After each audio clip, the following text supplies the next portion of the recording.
Hello, everybody. How you doing? Hopefully you can hear me okay. It's me, Comic Crack. Um, the family is away, so I figured what better time after talking for 3 hours. Let's just go and do this. Just to cover the last few things that I read this week. We just had our live hangout on Earl Grey's channel. Me, Earl Grey, La Raza, and Sleep Reader was able to join us while he's out on the road. So go back and check that out. We talked Parasomnia. We talked Barbaric. We talked some Challengers of the Unknown. Um, talked The Man by Von Baudet. And don't know what I did with that book. Dave Cooper book was here somewhere. I'm sure it's around. Anyway, talk to Dave Cooper as well too. Yeah, so go and check that out and catch up on all that. So I'm just gonna dive right into it. I don't have a ton of time this week.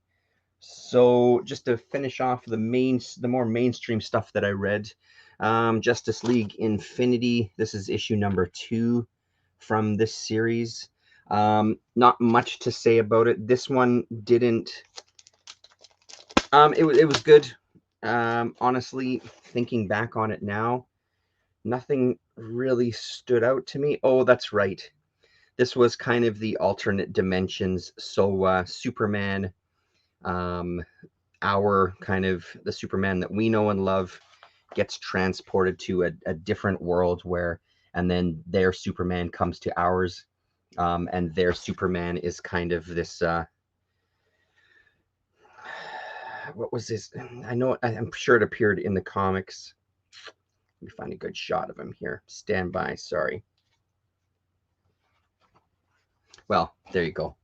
Tells you everything you need to know about which Superman came.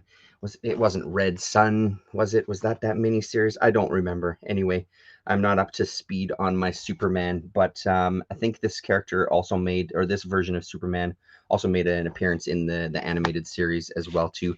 A good book. Martian Manhunter seems to be one of the main characters in it, and probably through the rest of the series. So that'll be interesting. Um, yeah, I dig it. I dig the art style.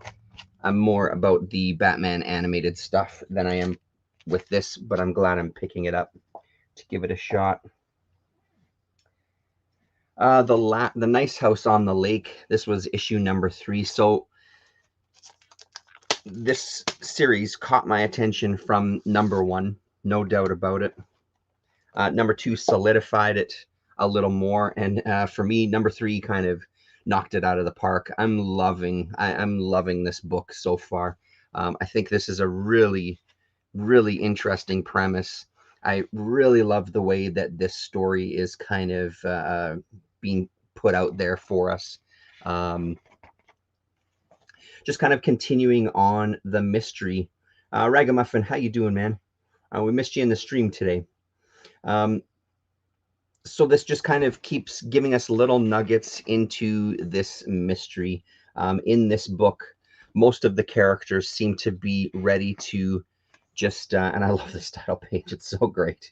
Really makes it feel like a serial televised series every time having that. And actually, I haven't compared to the rest of them. I should maybe have a look. I wonder if there's any subtle changes that are happening on these here.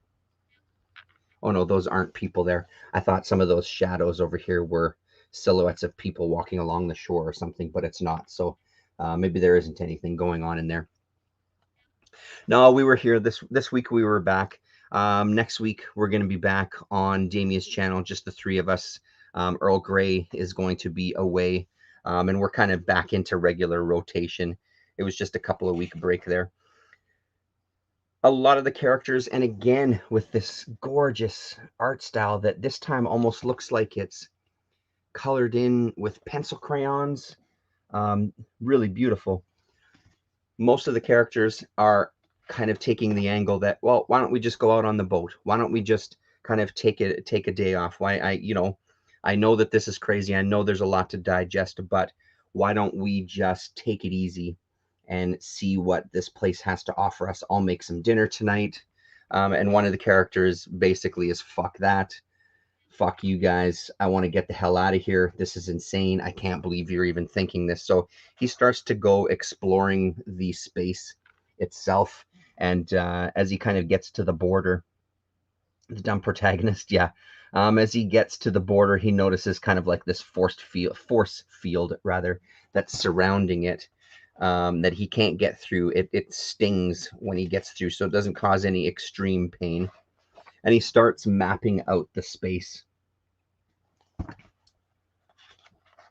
And comes across a space, another building, with a collection of these statues that he, again, is documenting and photographing and making notes about, and doing basically a layout of, here we go, doing a layout of the area that they're in. Yeah, and where was the page? Yeah, there we go. And then kind of makes a discovery at the end there, with their host kind of watching over, even as he's going exploring. Their host is watching over them. He sends a flare up because he gets lost, and the rest of a couple of the other people come and rescue him in the middle of the night. So, and that's where this issue kind of leaves us. And it almost looks like he's almost defeated by the end of it. Says that he's found. I found all I was going to find. I found all I was going to find. Now let's go home. So again, even this subtle idea of now calling where they are home. Really nice little touch there right at the end. But digging this series a hell of a lot. It's really jumped up on that very, very short list of ones that I read as soon as it comes in. And I don't see that changing anytime soon, in case, unless it makes a very dramatic turn. Hello, G, how you doing, man? Sorry, here, let me... Tape and comics. Let's just make sure there's no disastrous side effects. Another thing that I read this week, kind of diving into, this is from some of the, when I was helping sell that collection, there was a couple of Daredevil things, Daredevil Yellow being one of them. I've read it already previously. I'm probably gonna reread it, but something that I've never read before was The Man Without Fear 5-issue miniseries, from Frank Miller, John Romita Jr., Al Williamson, etc. It was a really, really good series. I really enjoyed it. One of the things that I didn't like, and I don't know if it's because it's fresh in my mind, recently reading kind of Elektra stuff and seeing how Elektra's story was handled in the Daredevil comics. I really like that version of their origin and their meetup. This one expands on it in a bit of a different way, showing her as, maybe filling in those gaps that maybe were inferred with the Daredevil series, but filling in those gaps of her being this wild woman and things like this. Not that I dislike that. I liked the way it was dealt with previously. So in this, we get Matt Murdock as a kid remembering his time with his dad, and how all of that kind of came to be. And we get some nice little touches like this. Stick watching him as he's training. People calling him Daredevil in the playground and him getting into fights. And then, of course, our infamous accident here. Really, really good. I love the way Stick is drawn there. Kind of in the shadows here. Really cool. A good series. The art doesn't blow my mind. There's a... on some of the pages, although I'm not seeing it there. So now looking at it again with new eyes, I'm assuming that was done on purpose then, because there's something going on with the coloring in his face early on here, but maybe that's purposeful because I don't see that coloring style reflected when we get here when he's training with Stick. We get a more flat, kind of classic, I guess, comic booky style coloring, as opposed to this almost digital airbrushy type of feel to it. It's a lot more gritty here, so interesting. Worth always taking a second look. Part of the beauty of doing these kind of videos, having a quick second look after you've recently read the book. I mean, I won't go through all of these. I'm sure that I'm way late to the party on this. It's just not something that I latched onto or that I grabbed onto, because I mean, I wasn't growing up with this book. Daredevil is definitely, like, since I started this YouTube channel, that's when I kind of discovered my love for Daredevil and kind of dove into it, you know. So this isn't a character that I was following all throughout when I was reading comics growing up. So yeah, good. Didn't blow me away, but I did really enjoy it. But like I said, the Elektra stuff, just it's not that I disliked it or I thought it was shit or how dare you do that to my character, all that kind of nonsense. It just didn't work for me. I think that the way he portrayed their relationship in the series worked better for me. Elektra to Daredevil, Dark Knight next. Yeah, I mean, you know, I do have the Dark Knight. It would be worth a reread. My son read it, I don't know how many years ago now, a couple of years ago, probably at this point. Now that I'm thinking about it, it probably was a couple of years ago. I would love to revisit it. And there's a lot of Frank Miller stuff that I would love to revisit. I'd love to revisit Ronin as well, to give that another read. And then there's still stuff that I have from this collection that I took for my own personal collection that I'd like to get into. There's some Vertigo titles in here as well too that I'd like to dive in on. So that's it for more of the mainstream stuff. I think that's the first time Romita Jr. discovered his personal style. I'm not especially his fan, but he has been one of the modern age big shots. Yeah, 100%. JR. I know he does get shit on, to say the least. So for the non-mainstream stuff, just 3 books. Maybe let's start with this one here. Bare Bulb's Underworld 2 by Kaz. This is this a Fantagraphics one? No, it's not. Yes, it is. It is Fantagraphics. Kaz is a guy that I used to see all the time. He had this enormous, oversized Buzz Bomb is what it was called. It was easily twice the size of a Treasury edition, is how my memory, is how I remember it. Really, really gigantic. That was pretty much all that I knew from him, because I remember reading that over and over again. I loved that book. It's one of those lost to the ages books. Who knows where it went? Somebody borrowed it. Who knows what? So I haven't really thought about Kaz for a long time, and when I saw this at Red River, decided to give it a shot. It's a collection of strips. Where does it tell us where it was published? The weekly Underworld appears in the New York Press, Seattle Stranger, Chicago Reader, Philadelphia Weekly, Washington City Paper, and online from Word.com. And this is 1996, the Fantagraphics edition. And it was 94, 95, and 96 that this stuff was previously published. And just kind of gag strips, pretty rude, Popeye-looking characters and little creatures. Pretty entertaining, though. It was a really nice, quick read, almost like a Mickey Rat type of character there, too. Yeah, lots of offensive language. And, you know, breaking the fourth wall a little bit there.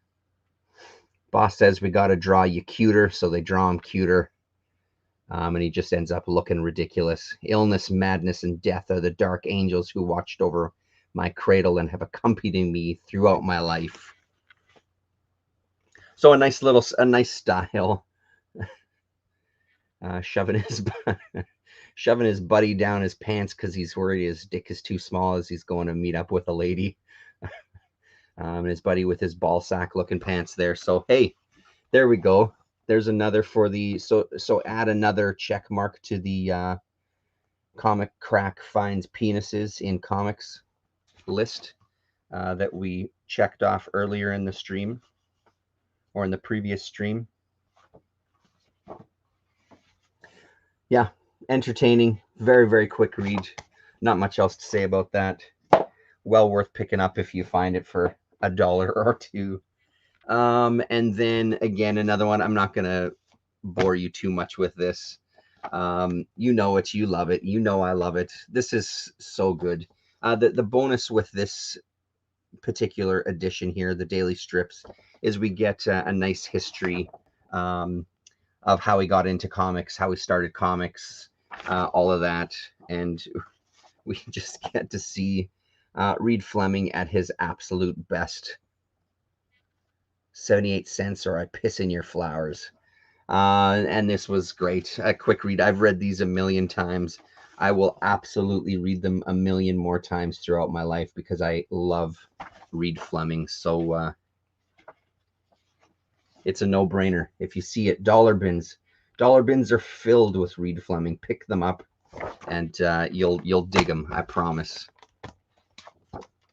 And then finally, the one that we'll spend a minute or two extra talking about. It's book number 2, and it's Largo Winch, Takeover Bid by Philippe Frank and Jean Van Ham. Man, I started reading this, and I fucking hated these characters. I hated every single one of them. I hated the way they looked. I hated the way they talked. I hated the way they acted. These kind of, it's basically a story of businessmen, and our main character, Largo Winch, gets a corporation handed over to him. And he's kind of this playboyish kind of kid. I don't know if it's supposed to be, adjacent to a Bruce Wayne or something like that, but that kind of idea. But he doesn't have the faintest idea how to deal with business. And one of the things that also set me off was at the beginning here, as soon as I opened it, with the author's consent, yeah, bullshit. And in order not to upset our more sensitive readers, fuck your sensitive readers, certain illustrations of this edition of Largo Winch have been modified. The original version of Largo Winch is published in French by Dupuis. And I guarantee it was stuff like this where her tits were hanging out and they decided to put a top on her. So with that in mind, as I got more into it, there was a lot of stuff that was just going over my head, and I just didn't have any interest. As they're laying out this plan to, even at this point, I don't even know if I could fucking tell you, buy a bunch of stocks, sell a bunch of stocks, try to avoid getting their company taken over by this guy who's sort of the bad guy, who then Largo Winch, who apparently has testicles of a monkey. So yeah, this character here. Yeah, and I mean, once I started getting into it, though, I started enjoying it a little more. There was something about an entire book of unlikable characters and just complete scumbags as far as how they're just dealing with things, and the money is all that it's about, and your reputation hangs on it, and people stabbing each other in the back. It was really soap opera-ish in its layout. I enjoyed it enough by the time I was at the end, but I don't see myself picking up any more of these. It's just not material that really catches my interest.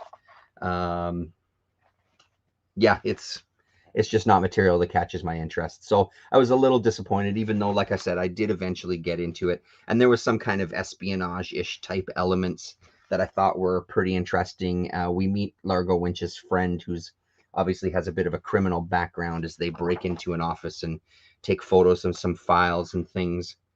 And this kind of wallowing in this world where they just behave badly and do whatever they want, and they just don't care because they're rich. I could see that as an angle to really take a story in a direction. and I just wonder if that's eventually where this story goes. There's got to be something, right? I would hope, instead of just a book that is basking in its capitalist glory, which even that it just doesn't appeal to me. So interesting, sure. I'm glad I read it. I'm glad I checked it out. This is going to come off of my wish list on Book Depository because I know I have a couple of volumes on my wish list. This is now, it's jumped down, even though the art is great. The writing is fine. There's nothing wrong with any of it. And honestly, there was a couple of parts that I did really enjoy. One of the things I really enjoyed was this horrible, washed up actress who has gone through husband after husband and just made a boatload of money off of them, and how just horribly she's drawn every single character. Actually, there isn't a single attractive character in this story, which that part also does appeal to me. But the way that they treat her as this money grubbing, just horrible person, I got a kick out of for sure. Even the supposed, yeah, so she kind of gets Largo Winch drugs. She drugs him, and then they put him in bed, and she gets some photos taken of them and claims that they're gonna get married just so she can milk some more money out of some other unsuspecting sap. So there is something kind of enjoyable about this group of people that are horrible to read about, but actually just completely fuck each other over every single chance that they get. They're not even nice to each other in the stories, even the ones that are supposed to be friends. There's a look at the quote unquote beautiful blonde babe, tears in her eyes. So, anyway, that's about all I can say about that one. So, not next week, but the week after, I have these standing by here. Damien, myself, and Earl Grey all read volume 10. Yeah, 10 of Now. So we're going to be talking about that and kind of going strip through strip. Generally, I like this one quite a bit more than the other volumes that I've read, but that'll be fun to kind of go through them one at a time. I also read 8 and 9. This is a few weeks ago now that I've read these ones. And again, there's some absolute standouts in here. So maybe that'll be like a separate video looking at that. I love this cover a lot, and I do love her art throughout her story as well too. But the story was absolutely impenetrable. What's her name? Raquel Jacques, JAC, with a story called Misguided Love. And the style, well, we'll talk about this very briefly. The style really caught my attention, had a real Josh Baer kind of vibe to it. But the story, it just got to a point where she kind of dumps a lot of her baggage of how she was when she grew up, etc. And I think at one point, here we go, so the Trauma Olympics, and she just starts talking about her childhood and all these horrible things that happened to her. And at one, yeah, then we get this stuff here, and I just found these pages impenetrable to read. And at one point she says, if you're still with me, that's great. This is usually, yeah, do y'all still like me? People usually leave at this point, is what she says here. And then that's exactly what happened to me. I completely checked out of the story and flipped through the pages to look at the art. Like I said, the mess and the colors and the figure drawing on this stuff really appealed to me. The story did not whatsoever. And it just wasn't something that was easy to read. And especially when it's these kind of stories where, Trauma Olympics, as she said, where you're just parading out how fucked up of a person you are and what a horrible childhood you had. I guess it kind of works on that level, because the writing just doesn't make you want to read it very much either. Or it didn't to me anyway. So that's that. And then just a couple, I went to 204 Comics today to pick up my pull list.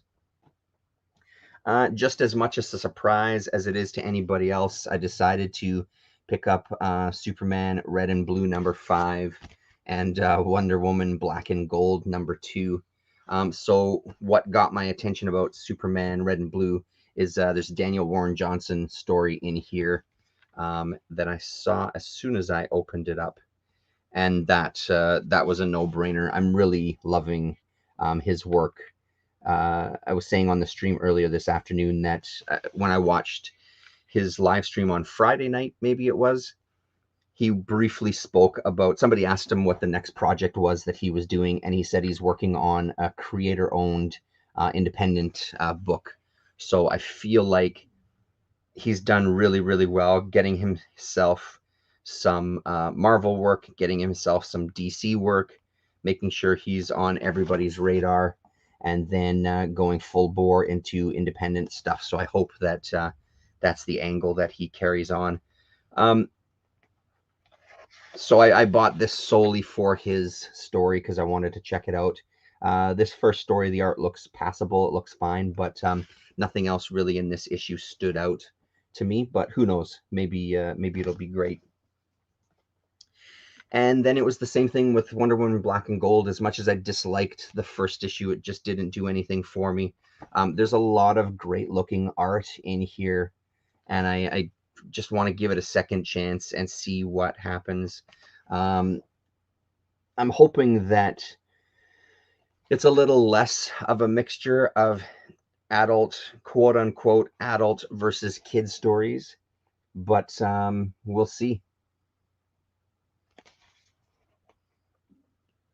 Because it does really appeal to me quite a bit.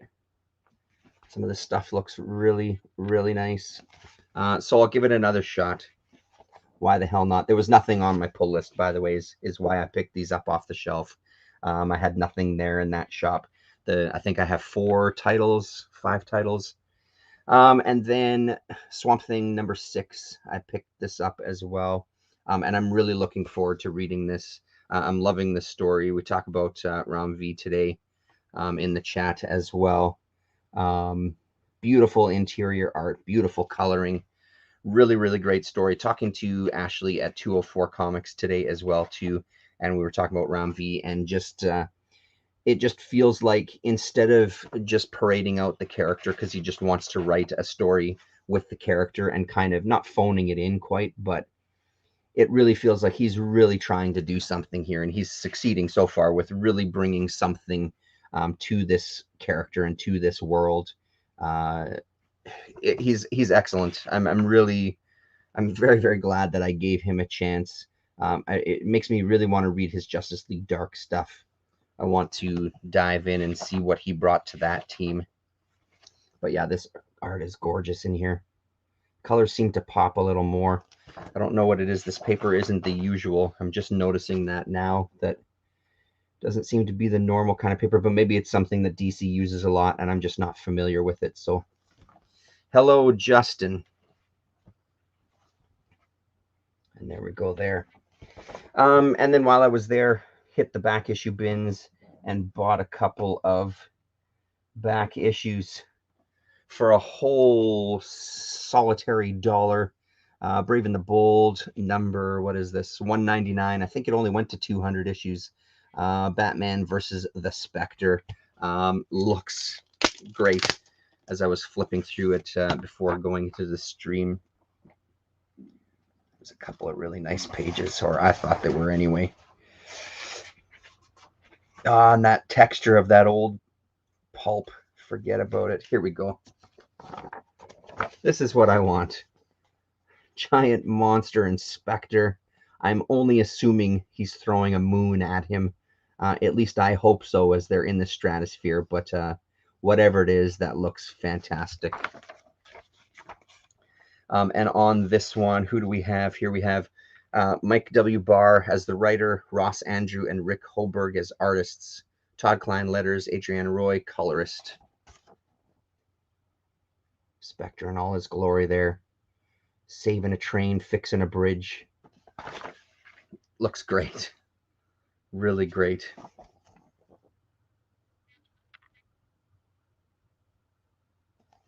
Yeah, I know, Raga, right? It's pretty good stuff. Yeah, I don't know much about the Brave and Bold series, other than it's Batman with a guest. I imagine they had a litany of incredible artists and writers come through there. Most of the characters don't appeal to me that much, but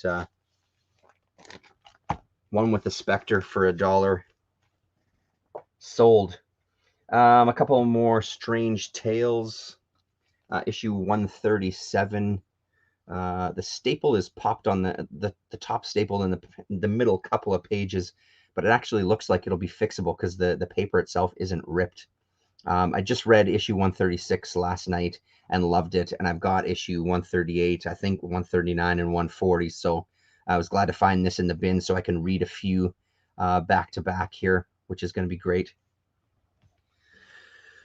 Oh man, I don't know enough about Ghost Rider. I haven't read enough Ghost Rider to tell you. I just know that for myself personally, Spectre is one of my favorite characters and has been for a long time. But that's a very good question, Justin.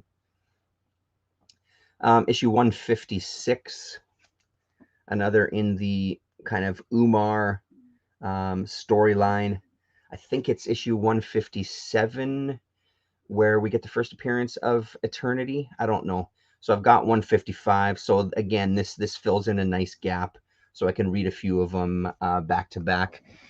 I was sitting last night and I was looking through the essentials and looking through some of the Strange Tales just to kind of compare, because one of the issues, as it happens with the old comics, they're not always printed the best. So the color was it kind of muddied everything up for a couple of panels. So I wanted to see what it looked like in black and white, and it was a really nice thing to do, actually, sitting side by side with them. So 156. And then non-Spectre related, Strange Tales 177, the Golem. There's some really nice looking art in here too. Yeah, I don't know how many issues this Golem run ran for in Strange Tales, but I think it was only 2 or 3. $2 Witching Hour, just another one to fill in the gap. And then one that I hadn't heard of before, but jumped out. These two covers, especially this first one by Kaluta, jumped out at me, and I think they were $3 a piece. So I picked them both up. The Forbidden Tales of Dark Mansion. Looking through the book, one of them had, actually, they're both Kaluta now that I'm looking.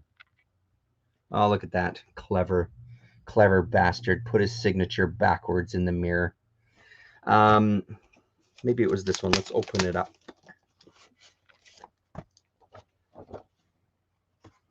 Let's see here.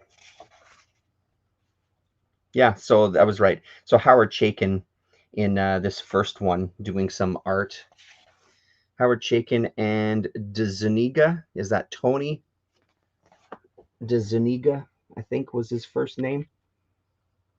So I don't know much about this series at all. If it's, I don't know if it's an anthology. I don't know if it's kind of one story running through the whole thing. When I put it into my Forbidden Tales of Dark Mansion, when I put it into my CLZ app, the DC stuff started at maybe it was issue 5. So I'm not sure of the story there for the first 4.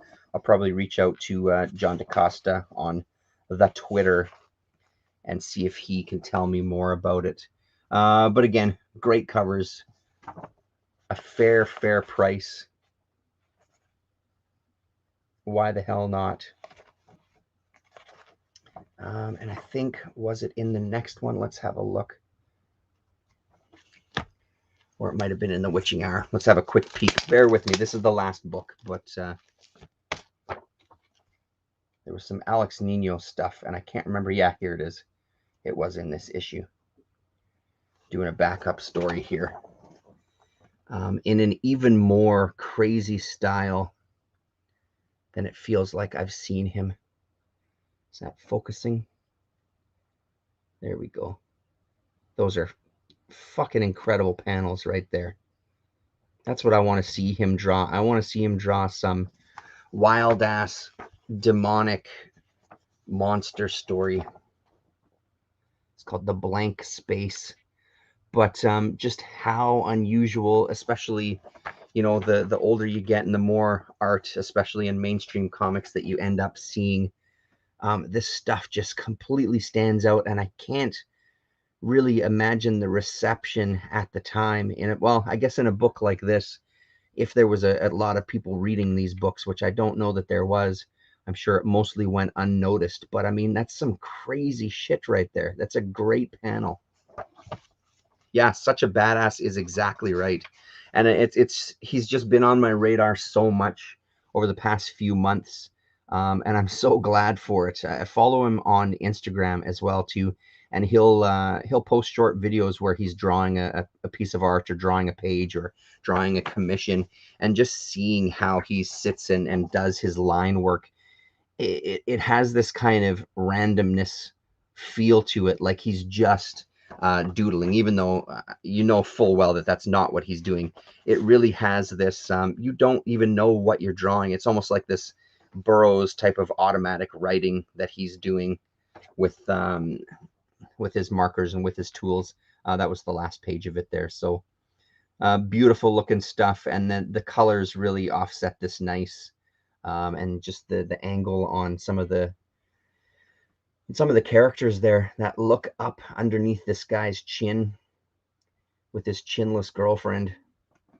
Fantastic. So very, very exciting stuff. That was it. Right on, everybody. Thanks very much for tuning in, and we'll see you next week on Damien's channel. So if you're not subscribed to Sleepy Reader, get over there and sub them up. Right on. Justin, Cthulhu, Raga, G, thanks for hanging out. We'll talk to you later.